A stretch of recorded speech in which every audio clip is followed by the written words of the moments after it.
For me as well, I think religion plays a big part in, I wouldn't say the condemnation of women, but I would say that I think men realize very early man, that women are way more powerful than men spiritually because they give birth to consciousness, to life.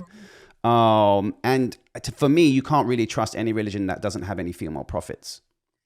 Absolutely. And, the structure of religion is part of the patriarchy. We are all living in the patriarchy. People get so nervous when I say that, but it's like, it's okay. I'm not saying down with men. I'm saying that men and women and everything in between, Yeah. we are all living under a structure that presumes that might makes right. And in many cases in the evolution of humanity, it was necessary to be strong, to fight, but we've always needed, obviously, women.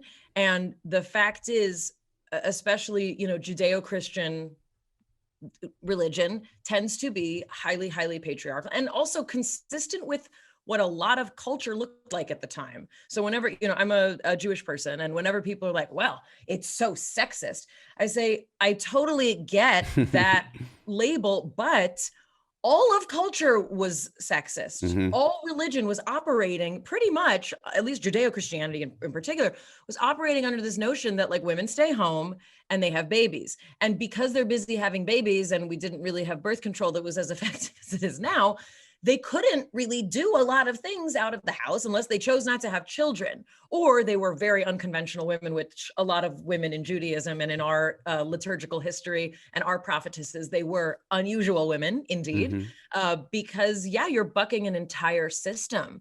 And to me, that doesn't mean you throw out religion. It means that you look to see where there's flexibility. I mean, my religious tradition has made a lot of progress. We're doing our best, and there's places that need help. But the fact that even in very religious Orthodox communities, there are now women who are clergy members who you can go to for advice, for support. We are including, and we need to, all really religion, we need to include more female voices. And, I'm very grateful that I grew up in a religious tradition that had a feminine presence of God that we talked about. It was something we all talked about. Hmm.